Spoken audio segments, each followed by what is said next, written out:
all the stakeholders in the value chain to end of the day to have more bankable customers. So the NFS, in my opinion, this comes first. We have to build the capacity of our customers. So taking a look at the traditional approaches we used to have, say, for instance, ASMEs, we have been running financial literacy programs, we have been doing awareness sessions, we have been working with trade bodies, chambers of commerce, and so on and so forth. But despite all that, this space is crowded by the middlemen.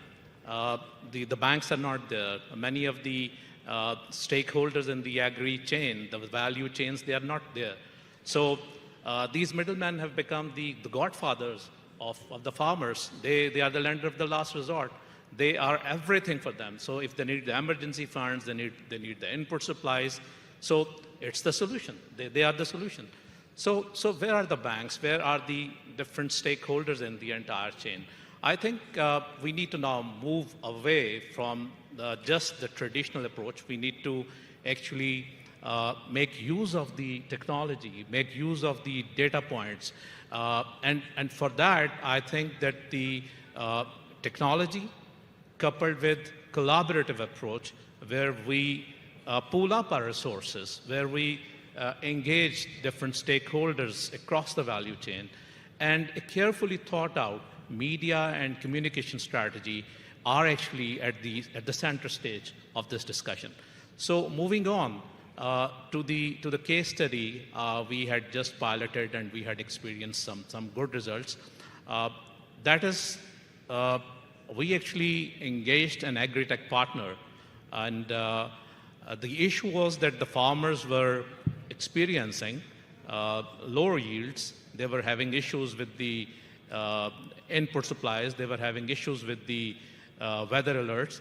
So by having certain farmers in that, as part of the pilot study, we engaged an agro-tech firm, and what happened that the farmers helped us with drawing the polygons, with the geo-coordinates of their farm and parcels of land. And the agri-tech used to give them the timely weather alerts. So if, what is the rain patterns? What kind of soil is that? What kind of fertilizers they have to use? If there are any pest attacks, or if there are any locust attacks, so what kind of pesticides they should be ready with. So at the end of the day, this study actually brought new things to the life. We saw that there was a 30% conservation of water. There was 20% less use of the fertilizers. And there was, end of the day, there was a 15% increase in the farm yield. So dwelling on this results, what we are not trying to do is actually we are trying to scale it up. So there would be two legs. One leg would be solely focusing on the NFS piece, where there would be no lending. Farmers will be hooked up with the agri-tech through an app, and they would be getting all the timely alerts at a very, very nominal cost. And we really want to have that they chip in some of their money, so that there is a seriousness in that.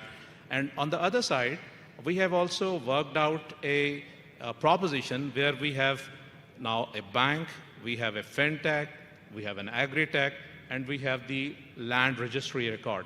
So we are trying to tie up all the four stakeholders, all the four components, and by doing that, we would be offering real-time digital agri-loans to ASMEs. So the agri-tech will be providing us the agronomy scores, and the fintech would be providing us the platform, and there is no initial capex. This is based on a revenue sharing model. So by having this arrangement, we would be actually scaling up our things. So we have a good case, business case, to actually start looking at things in a different way, and then we have a financial proposition, and the sidelines and the parallel, we would be having a non-financial piece. So by doing so, we'll be having more bankable customers end of the day. And how it helps us, it is based on the technology, and it's maybe in the start, this would be an assisted journey. Because we have an issue in terms of the challenges. We have issues with the digital adoption by the farmers, the handheld devices, the kind of smartphones they have or not.